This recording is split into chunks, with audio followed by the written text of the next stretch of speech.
Homage to the Buddha, the Dhamma, and the Sangha.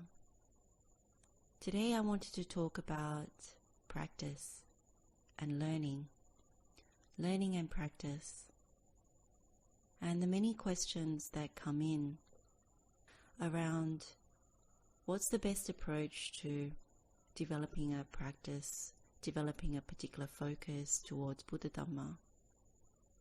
And this is a really good question for all of us, whether we're beginners, intermediate if you will, advanced. It's a very good question because it's something that all of us need to revisit time and time again. For the advanced practitioner, it's a question that's valid because we can stagnate, we can not progress. And for the beginner, it's sometimes around not knowing where to put one's attention, one's focus, and even limited time when it comes to responsibilities and that sort of thing. And overall, it's also it can be about being overwhelmed by so much Dhamma that it's all important and there's so much to learn. And that's for all of us. But it's knowing where to put one's limited time and resources. And then it's also about not slacking off, being able to actually direct one's limited time, limited resource and efforts, and increase one's efforts towards the right place. So that's what I wanted to look at today. Now, one of the main things around learning, and it's very relevant to the Sekapatipada Sutta.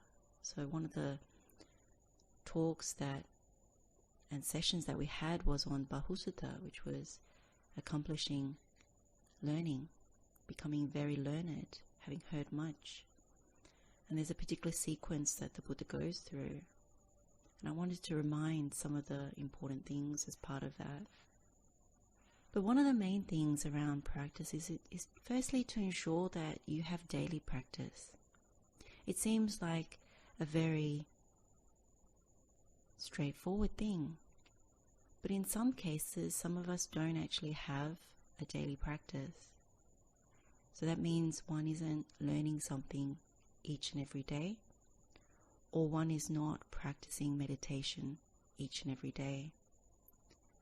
And it's very important, even when you have very limited time, to make sure you meditate at least once or twice a day, but at least once a day, because it's creating really good habits. And what I usually recommend is always morning. If you have limited time and you have to work and you have family responsibilities and other responsibilities, then morning is always a very good time, particularly after you wake up, because the mind hasn't gotten into things. It may have had all kinds of unusual sleep or what have you, and hopefully not, but even so, when you first wake up, that's when the mind is the most empty. And even if one is sleepy, the best thing is to invigorate oneself first, maybe shower, maybe drink something to wake up, and then go and sit. Or even better, do some walking meditation, gentle walking meditation. It's really about getting into the good habit of doing it. With walking meditation, it can simply be with the steps in order to wake up and to develop some sort of flow. And if it's sitting meditation, it's good to practice one of the meditations. It's often easier to do something such as Vattupa Masuta in the morning, to see what that's like, to go through the 16 mental stains and to clean. And what you might notice, the difference between the morning and the evening, if you were to do the Vattupa Masuta and go through each of the 16 stains or go through a few, is that there's a distinct quality between the morning and the evening. So in the evening, what you might find after coming back from work or coming back from a full day of doing things, attending to one's duties, attending to one's responsibilities, the mind is less clean, and so the process is often longer, deeper, and maybe a little bit more difficult. But in any case, the first thing to really ensure is that you have a daily practice. And in doing so, one of the good things about it is if you meditate every day, then one doesn't feel any remorse about the day. You've actually made effort, and the mind can't complain, oh, I haven't done something. I haven't put any time towards spiritual development. And that's really important. Second to that is probably listening to something, reading something. And by that I mean listening to the Buddha's words, reading the Buddha's words. But if you have time, then you add to that by doing that. The other thing to make sure is that one has a noble intention. When we look at life, what we're normally told is have long-term goals, maybe even medium-term goals, and definitely short-term ones, and put a plan into place. The same thing applies to spiritual development on the Buddha's Noble Eightfold Path. It's good to have a noble intention, an aspiration, a wholesome aspiration towards the path, and to make strong intentions around the path. And there's nothing wrong with having a long-term aspiration. That could be to attain Nibbana, it could be to enter the stream, it could be to read as many suttas as possible, it could be to learn 5 meditations really, really well, become proficient at them, master them, be able to teach. But whatever those aspirations, intentions or goals are, it's good to have them, and it's good to clarify some short-term goals. So when it comes to focus, it's very good to think about what it is you want to do and set about putting a plan into place. So for example, if you want to learn one meditation, you need to have a plan around how you're going to do that. You can use the Buddha's learning system in order to do it. Say for example you want to learn Vatubhama Sutta. Well, you need to read the sutta. You can look at the presentations on Vatubhama. You can gather more information from the suttas about each of the mental stains. Read a little bit more widely. Read what the Buddha says in other suttas such as Anumana Sutta, Saleka Sutta, Anangana Sutta, Upakilesa Sutta. And then you start to make notes. When you make notes, it's like when you go to school. It becomes more part of the learning process. Because when you write things down, things start to formulate. You start to see patterns, you start to see, this is what it means. And it also makes it easier when it comes to the memorization process of it. People often ask, why do we need to memorize now? And it's very, very important to memorize. How can you do the full meditation of Vatubhama if you don't know the 16 mental stains? And you don't know the sequence of the mental stains, because the sequence is important. So if you don't know that it starts with abhijja, covetousness, and vismalobha, unequal greed, so abhijja, vismalobha, then it goes to vyapada, ill will, then it goes to anger, kodo, then it goes to hostility, upanaha, then it goes to makka, derogation, then palasa, disparaging, then it goes to envy, issa, then macharya, the 5 kinds of stinginess, then it goes to maya, which is hypocrisy or belittling, then you have fraud or deception, which is satha, and so on, all the way to pamada. But you need to know and memorize what they are, otherwise when you go to sit, it's difficult. And in the beginning, yes, you use something like a list in front of you, or you have the sutta in front of you. But one of the things to remember why memorization is important, particularly for the meditation portion of it, is because we're developing spiritual faculties. So the spiritual faculties are faith and wisdom, energy, concentration, and mindfulness. But the most important one in this instance is the panya indriya, the wisdom faculty.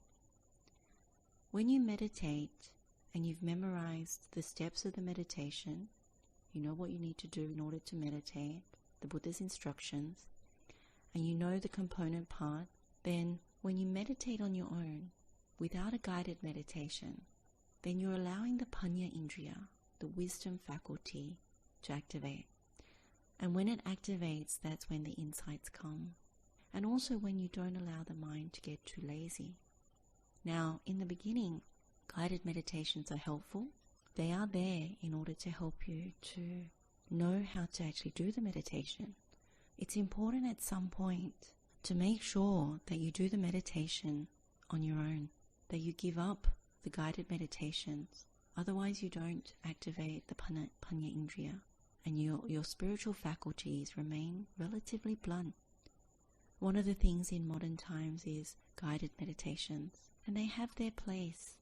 But just remember that at some point you need to do these meditations on your own, and that's where the real development, growth begins. Because Dhamma needs to be penetrated on one's own. Dhamma needs to be seen for yourself. A guided meditation leads you through steps, and in some cases with some guided meditations, sometimes you see another person's insight. That's what they give you in a guided meditation, but it's not one's own. And Dhamma is actually to see for yourself. So remember that. So when you apply the Buddha's learning system, you've already gone through halfway. And really it's this point of parichitta that you're really wanting to frequently consolidate what you've learned by making notes, memorizing, and maybe even discussing with others if you have people around you, or you have a forum or a group, or you're part of a Dhamma group where you can ask questions, or you have Kalyanamitta, Sappurisa that you can talk to and contemplate and ask questions and just discuss. That's also useful. But even if you don't, that's fine. It's good to consolidate one's practice and understanding through the meditation. That's actually even better. And then when you do so, you frequently practice it. And having done so, then you start to look at links. When you get to the next stage, manasa anupekita, this is the second last part of the Buddha's learning system. This is where you start to, from meditation, mentally investigate and concentrate. And this is because you're looking at links. So in the Vatupama Sutta, you start to see links between the mental stains. You start to be able to concentrate, go into the mental absorption, and really see what Buddha is saying. Because although people think, for example, Vatupama, it's only just about kilesas, but remember that kilesas are some of the final things that we give up on the path. And these kilesas, and also hindrances, these are the things that if you don't lift them, then you're allowing the paticcasamuppada to keep activating. And when it activates, ultimately we'll be coming back again for more of the same, the whole mass of suffering. We will choose unwisely if we choose from defilements and hindrances. And so the practice of something like Vatupama is very good. It's a lifelong learning, lifelong practice. When you get very proficient at it, at the point of death, you'll be making a choice without the kilesas, potentially, if you become proficient at this meditation. So never underestimate any of the Buddha's meditations. They're very, very powerful, and all of them help towards the Noble Eightfold Path. All of them help towards at the point of death. All of them help towards leaning towards Nibbana. Now, one of the questions that always comes up is around, where do I put my focus? What should I learn? And usually what I always say is start with the Four Noble Truths and also understand the Noble Eightfold Path. But what I would say is that's the broad answer, because that's a very good place to start. But in the same way, I also say it doesn't matter where you start where you are interested. It's like a ball. Buddha Dhamma is like a ball. You can enter from any which side of the ball, and it doesn't really matter. All that matters is that you enter, and you start with something that you're interested. So most of the time people say there's a lot of different meditations that have been explained and insight pathways, and people say which one first, and is there a sequence? And of course, there's a sequence within each of the meditations because you want to activate the insight pathway or knowledge pathway, the Jnanapada in Pali. But the sequence of learning usually starts with the Four Noble Truths and the Noble Eightfold Path.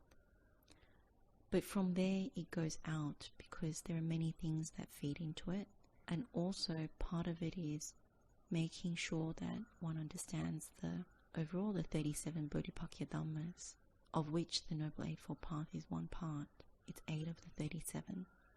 What we develop on the path is the rest of the 37, the Satipatthana, the 4 establishments on mindfulness, the spiritual faculties, the 5 of them, the powers, the 5 of them, the 4 bases of spiritual power, the 4 right efforts or strivings, the bojjhangas, the enlightenment factors.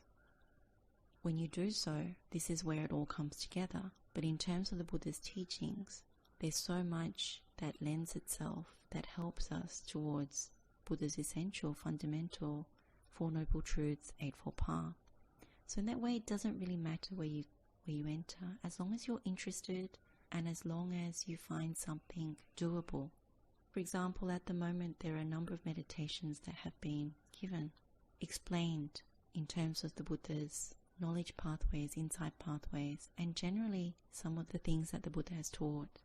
What I usually recommend is that you start with what you like, because that makes it so much easier to actually start with what you like. So some people start with the Bohoma Sutta because it's easy to understand in one case, and it's also easy to clean. And it's such an important meditation because it leads to being able to do the Karaniyametta Sutta really well. And for some people, they like to start with the Karaniyametta because a lot of things start to make sense. But it is also a very involved meditation. You only become proficient at it if you practice it frequently and if you know the steps. Now, a lot of people know the Gatha, the actual chant, and that can be really good because you've memorized that. But knowing how to activate the insight pathway is something a little more, and knowing what each step means. And then later on, part of the intermediate practice of that is to understand why the links exist, how they feed into each other, how they help the practice of that meditation, and more. And then how to get very quickly to metta apamana, the immeasurable metta. In the beginning, it might take months to go step by step in any of these meditations. But when you become proficient, you can go quite quickly. And in some cases, for advanced practitioners, if you say metta, one can easily enter straight into the panya element of it. And one can use the perception of light with it as well. There are certain things that need to be done in terms of effort.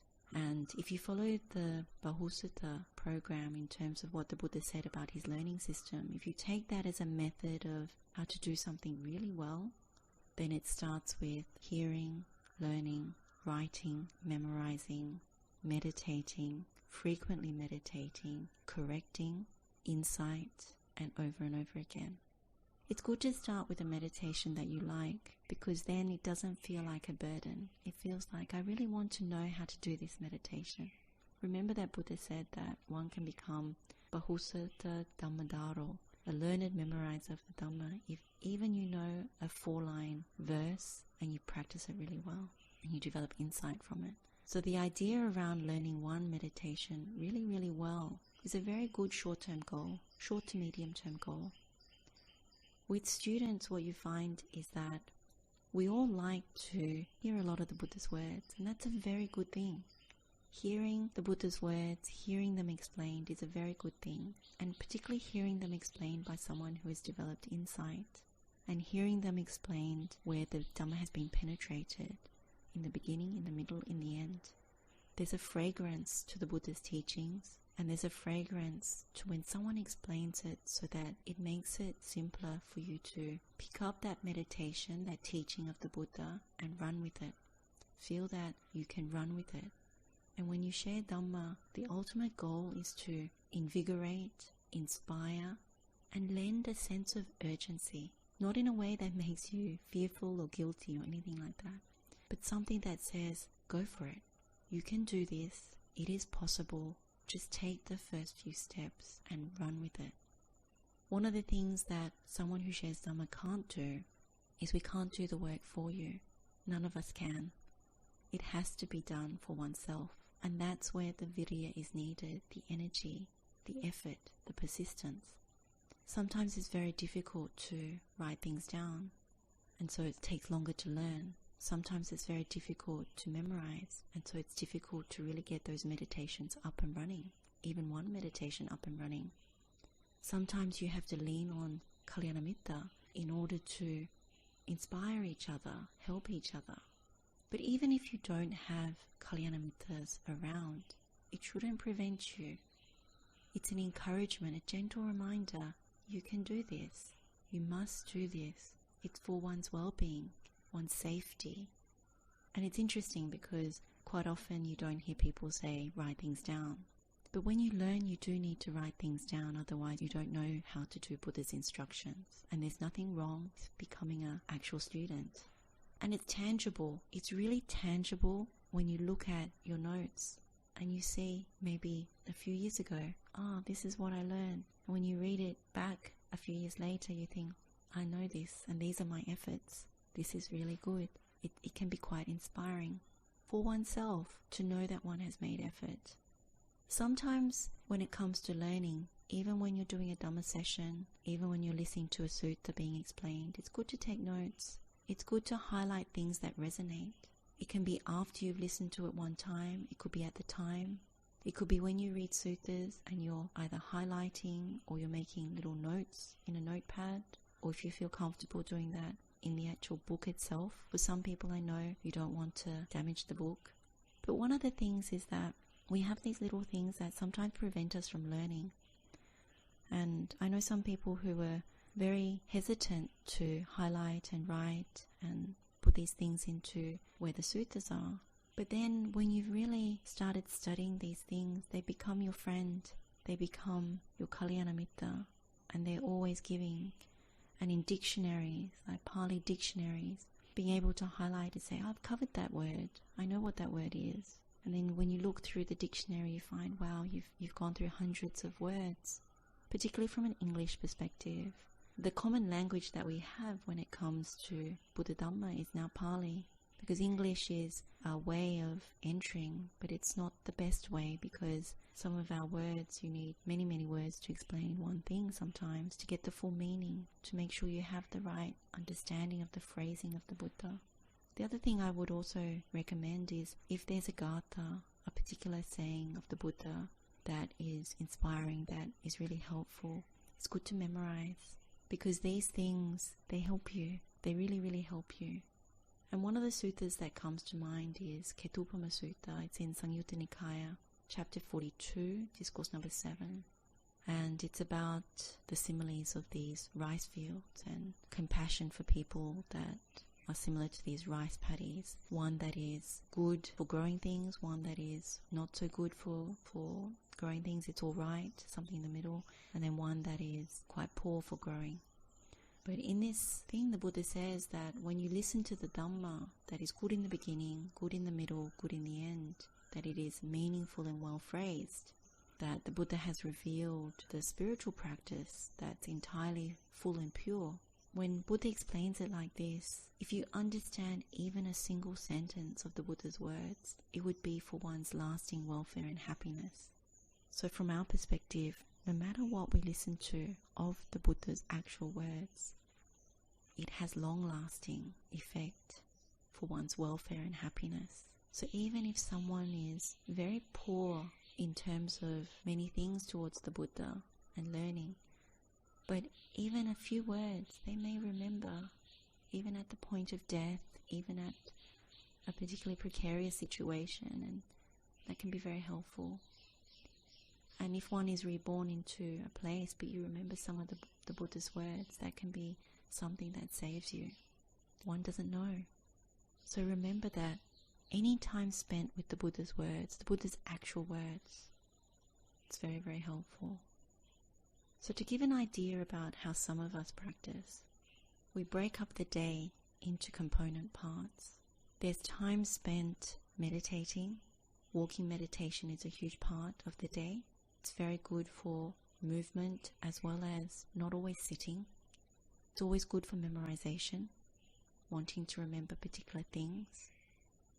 So recently, in my case, I've been trying to remember a few 4-line verses and delighting in those Buddha's words.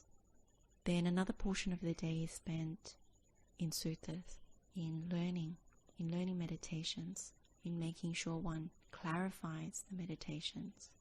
And then there's some discussion about that as well. Sometimes it's sharing insight, sometimes it's asking questions, sometimes it's generally seeing where the Dhamma discussion goes. But it's usually short, not too long, because sometimes you don't want it to get into debates and into the unwholesome side. And then there's a lot of time spent on one's own contemplating the Dhamma, meditating, investigating, and there's definitely time spent concentrating the mind. And in fact, sometimes most of us feel not enough time concentrating the mind. The best stuff comes from the concentration. Once you've contemplated and you get concentrated, where the hindrances have been removed and one's mind is quite pure, spacious, luminous, that's the best time. And then also a portion of the day is spent sharing Dhamma, preparing for sharing Dhamma and sharing Dhamma. And in that way also one learns. When you share, you also learn. And of course, the remainder of the time is around responsibilities and duties and that sort of thing. But when you look at the balance that's given to that kind of thing, you realize each person has to weigh up, how much time do I have available for Buddha Dhamma? How much time can I release from fulfilling responsibilities and duties and jobs and things of that nature? And each person is different, and it's not to beat oneself up. But that's also part of short to medium term goals. It's impossible to find more time if you don't create a life that enables or allows you to do that. And sometimes that can't happen straight away. You need to plan for it. So some people want to have more time for Buddha Dhamma, but because they have young children, they have a very involved job, it's not possible. You have to wait. But it doesn't mean you can't do things. It just means that you have to find pockets of time. It's either early in the morning or late at night or during breaks in the day. I know one person who had a job that enabled them to do Dhamma during the day, because in the mornings and evenings they were very busy. And so when they took their lunch break, they could take a long lunch break, and that's when they did their Dhamma practice. Not everyone can do that, but you can see that in this particular case, someone was able to carve out some time in that way.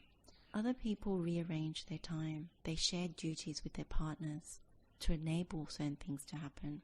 And if you recall, when it comes to wakefulness and being busy on the Sekapatipada, that particular session, there were different things that were spoken about in terms of carving out time, sharing responsibilities, attending to certain things in order to be able to develop one's practice, deepen one's practice. But in the medium term, if you want to find more time and you feel inclined to rearrange one's life, one needs to plan it and plan it properly. One of the things about practice is to not let go of certain things too quickly. The practice itself helps you to do it. The practice itself eventually makes things fall away. You don't have to force oneself. So remember that. Make sure you don't release things that are not ready to be released. And part of the process is about enjoying it.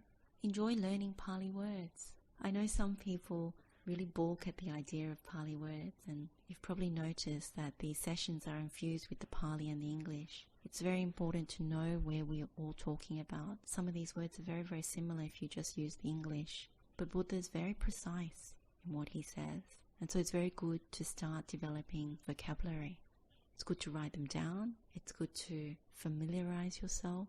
These are all very tangible things, and it's all part of the learning process. Modern day meditation often says you don't need to do any of these things, but that's not what the Buddha says. Modern meditation also tends to veer onto shortcuts. But if you're very ardent, very persistent, very energized towards really getting the true Dhamma of the Buddha, you like the Buddha's prescription, you like the Buddha's instruction, or eventually you like it.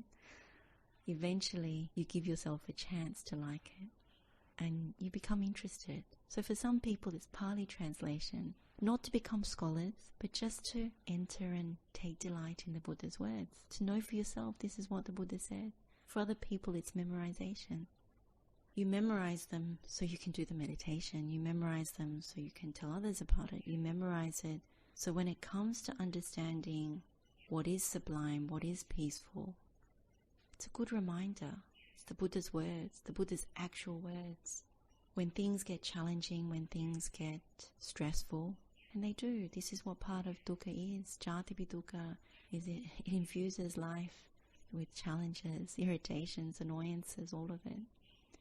Recalling Buddha's words helps to calm the mind. That's what we all want. We're leaning towards the calmness in the mind, not heating it up. So a few final things. Be okay with your own pace. You're really trying to move at your own pace, but you also need to be very honest about that too. Honest as in what you need to energize and strive, put effort into. Only then do you feel less guilty, shameful around not doing anything or doing too little, and then also not doing too much in the sense of over-energizing and then hurting oneself, beating oneself up. Buddha doesn't recommend that either, remember? Middle way. And so you have to find that balance. Remember, a lot of these meditations are about honesty, that the best results come from correcting one's view and opening up to the way Buddha considers things. That's what the honesty means, that we're opening up to change, to be suvacha, this willing to be instructed, willing to be admonished. If we keep going with the same way that we think, then it will inevitably be more of the same. But if we go towards what the Buddha says, then we start to shift. And that's what these meditations are about. Honesty practice in the sense of leaning towards being instructed by the Buddha, opening up our heart, our mind, and developing faculties, sharpening blunt faculties, making them sharper. It's like sharpening a knife. You need to keep at it. And if you don't have Kalyanamitta around, be with the Buddha's words, be with the meditations. Take on Dhamma projects, mini ones for yourself. For those that are more advanced, think about wanting to share Dhamma. Think about helping others. Think about that as a goal. So maybe there are some useful things there. Some useful things towards practice. Some useful things towards learning. Take heart that one is in the Buddha Dhamma. Take heart that one is with people that are practicing the Noble Eightfold Path. It doesn't matter whether we label ourselves as beginners, intermediate, advanced. We're actually all seekers. We're all trying to penetrate the Buddha's teaching. We're all trying to free ourselves from the whole mass of suffering. We're all trying to help each other. We're not alone on this path. It's something that it's very humbling. It's very, very humbling to be on this path together. That's the most honest place, actually. Beyond everything that is cultivated in the world, when you come to this noble Dhamma, it is really our teacher. Because it's only through seeing it for ourselves that we can liberate, that we can ensure safety. So take heart that no matter what you do on this path, as long as you're doing something and you're practicing at least one meditation, that's good. So wish you all well. Many blessings of the Triple Gem. May the mind be peaceful. May the conditions be easeful.